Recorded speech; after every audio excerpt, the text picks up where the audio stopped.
I read my husband's journal, and in it, he says that he hates me and hopes I die.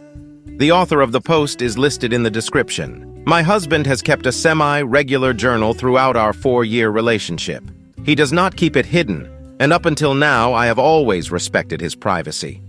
We had a heated conversation, and my gut told me to read it, so after he left for work, I did. He wrote several times that he hates me, and at one point he said when I was sick, he hoped I would die. When I read those words, I packed up me and our baby and went to a friend's where I'm staying now. I took pictures of all the pages. I told him I just need some space to cool off after our conversation, and I will be home soon. I booked with my therapist and contacted a lawyer. We had a rough patch recently that lasted about 2 weeks. It was a dark time, but we pulled through. There was no violence, no moments where I was afraid of him, just sincere conversations about difficult feelings. The notes of hatred correspond with that rough patch. The rest of the journal is tame and reflects the man I know and love, mostly little self, pep talks around work and family stuff, goals, habit tracking.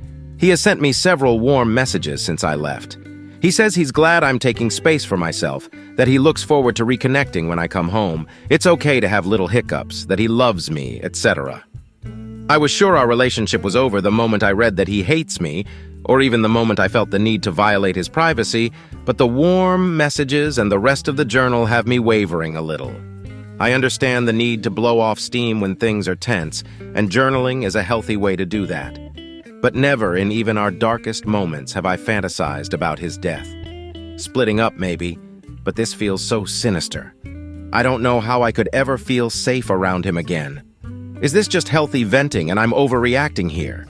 Has anyone else had similar thoughts about a spouse that they then got over?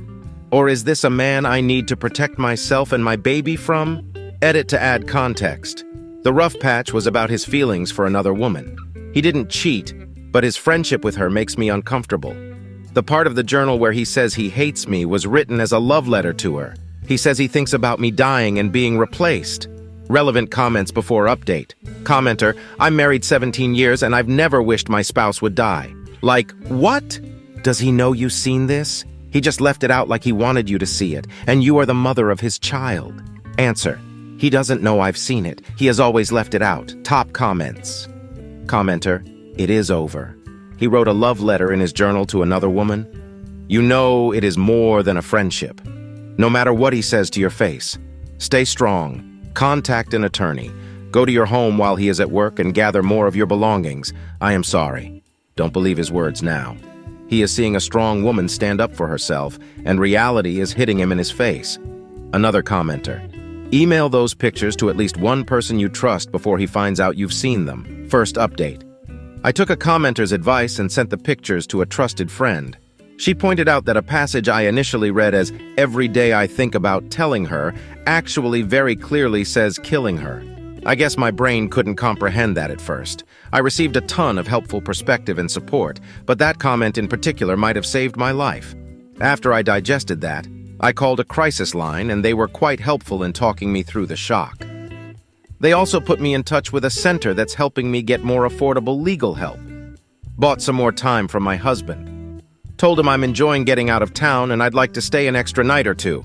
I have therapy tomorrow and an appointment with a social worker to make a safety plan. I feel like I have a good crew of family, friends, and professionals supporting me. Absolutely zero regrets now about reading his journal. My gut told me something was off, but I couldn't have imagined a worst-case scenario as bad as this.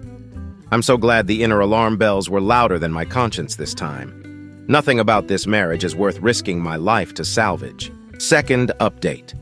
At the suggestion of the social worker, I reported his journal to the local police, and that was, unsurprisingly, a 1 out of 10 experience. The officer I spoke to chided me for reading his journal, spoke about his reasonable expectation of privacy, and basically threatened to tell my husband I had reported him. I had to firmly advocate for myself and stress that I was afraid for my life. It was an awful conversation, but now there is at least a record which includes photos of the journal. The family lawyer I spoke with advised me to file a protection order right away.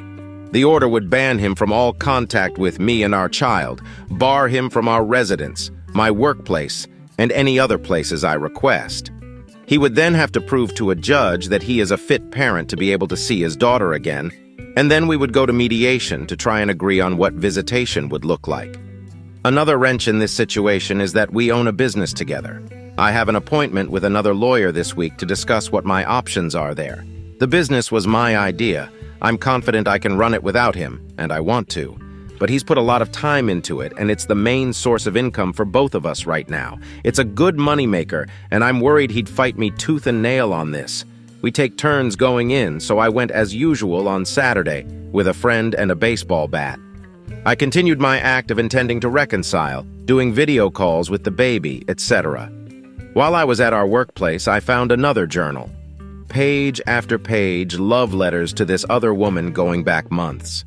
The progression from "I liked seeing you at the grocery store" to "I drove past your house today" was wild. He writes about how he's deeply in love with her, can't wait to marry her, etc.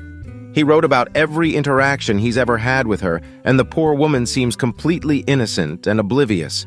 Even what he perceived as flirting seems like basic politeness. He mentions a few other times that he wants me to die. The most recent entry was from the day before. He writes to her that he thinks I might be breaking up with him, but that's fine because he never liked me that much anyway. If he's upset about anything, it's just about losing the house and how the breakup will be perceived by our friends and community.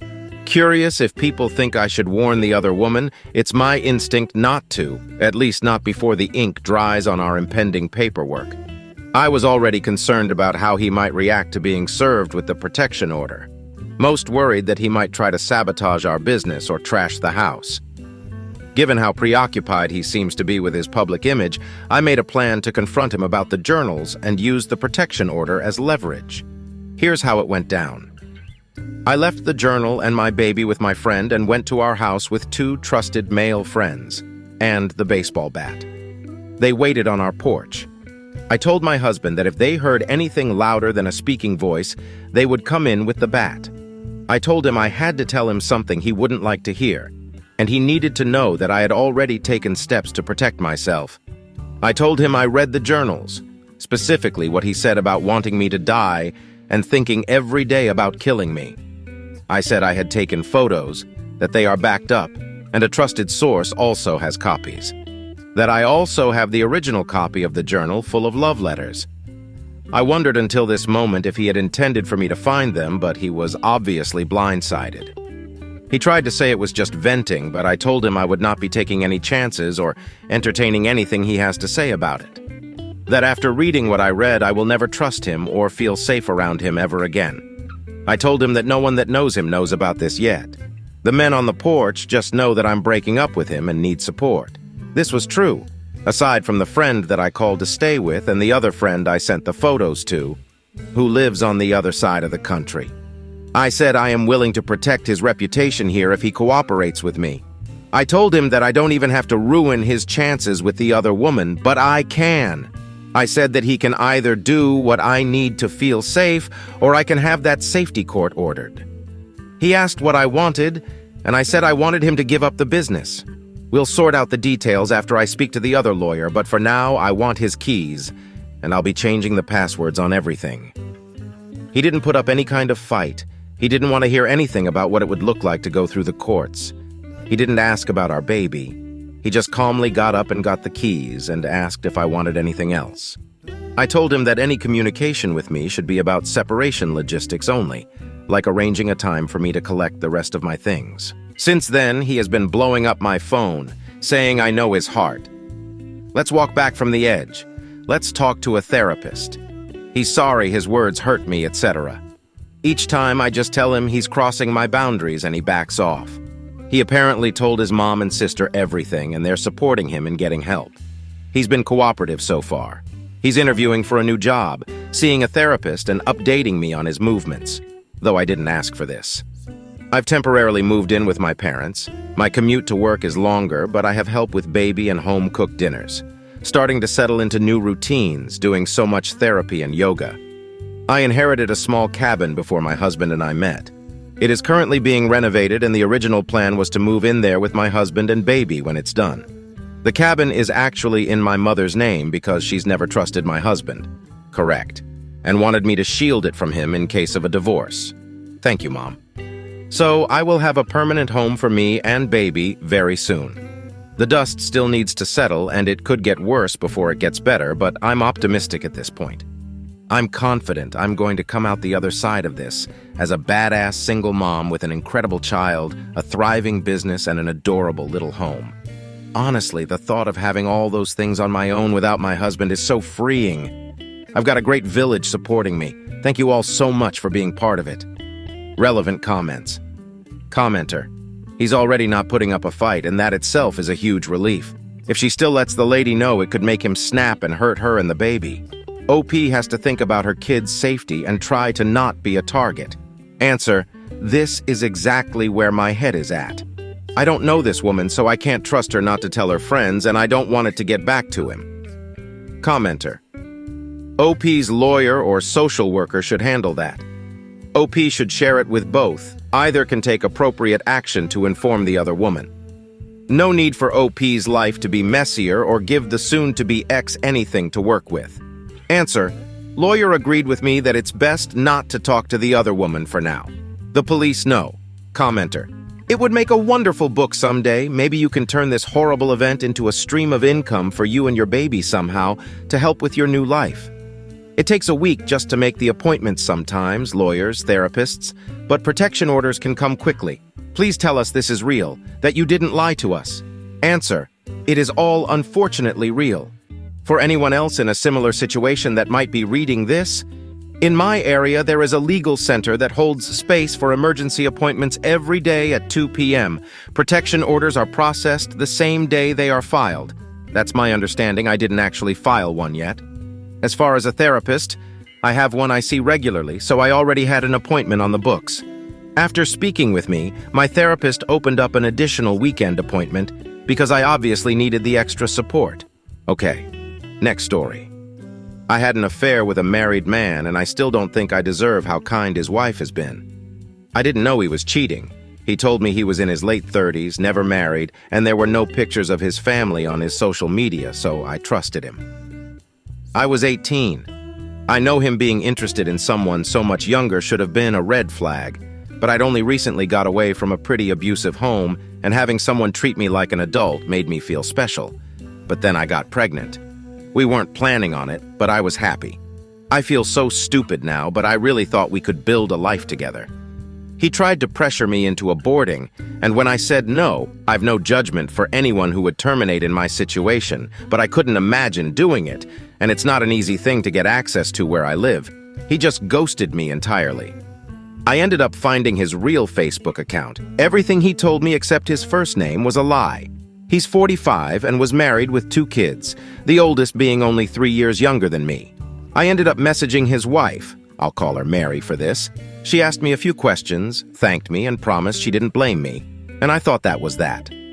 When my son was born, I gave him my last name and told the hospital staff I didn't know who the father was because I was embarrassed about what I'd done. 6 months later, Mary reached out to me.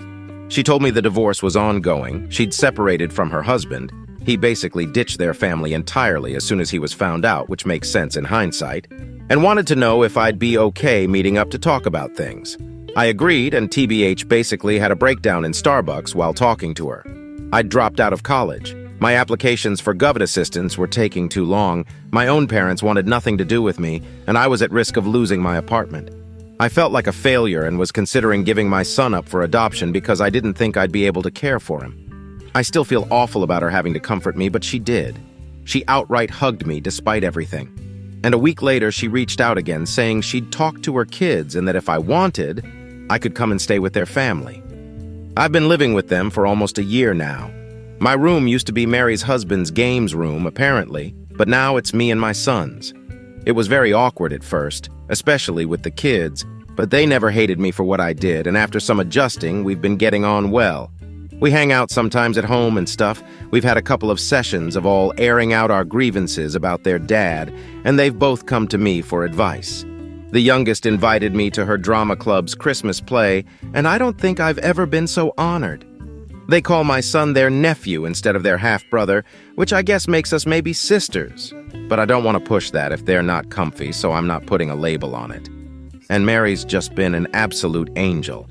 I've tried to get her to accept rent more than once, but she insists that as long as I'm saving some money, I don't owe her anything. She's helped with childcare, she buys food for us with everyone else, and she's promised that she'll fund a lawyer if I ever feel ready to go after her ex for child support. She called me my eldest when talking to a friend recently, and y'all, I had to go and cry for a while. She really does treat me and my son like family, and I think she's going to be his grandma. My son's going to grow up with the loving household I didn't have because this woman looked at me, the person her husband cheated with, and chose to open her heart. I still don't really feel like I deserve it. I haven't told them that because I don't want to be ungrateful for what this family's done for me, but I still struggle to imagine doing the same in her position. I don't understand how she can look at me without feeling hurt about what happened, let alone basically call me her kid. But I don't want any of it to change. I don't know if there's a point at the end of all this. I just wanted to get it all out because it's coming up to the anniversary of me moving in and I've been having a lot of feelings. So if you did read all of this, thank you genuinely. Edit. I was totally unprepared for the outpouring of support. Y'all, I thought this post would get a couple of comments, then die. I just wanted to get it out there. But you've all been incredible, and you've really helped me see what Mary must have seen in me and what her husband really did. I may have cried more than once today because of y'all. I can't reply to all of you. I have answered a couple of questions and talked to someone who thought I was someone else. But to just respond to some common things I'm seeing. I don't expect to live here forever, but Mary's been clear that I don't need to move out, and after rushing to get away once in my life, I don't want to do it again. For now, I'm working and saving up and hope to move out sometime next year. I might think about going back to school, but it depends on how things shake out. I don't think I could manage work, college, and my son at the same time, at least when he's still so young, and I really don't want to ask for any more from Mary and the kids. I do plan to go after child support eventually, but I'm afraid of having to face Mary's ex-husband in court, or at all, TBH, so it's something I'm working up to. I do help around the house. I'm on the chore rota, and I buy groceries, etc. when Mary doesn't. I do pay Mary's eldest to look after my son on a cash-in. I've offered to pay Mary too, but like the rent, she insists I keep it, and she's paying for his daycare. For the anniversary, I'm going to have a friend of mine watch my son, and take them all out for a nice dinner as a way of saying thanks. I know it's the least I can do, but I'm trying. I might show Mary this post, but I'm not sure at the moment. It might not feel like it. I'm not sure how I'm coming across, but to me, I've been quite raw here, and I also don't want to put anything more onto her. But I will definitely tell her how I feel and make sure she knows how much she and her family mean to me. How do you like these stories? Write your opinion in the comments. Let's get 1,000 subscribers on this channel. Love you.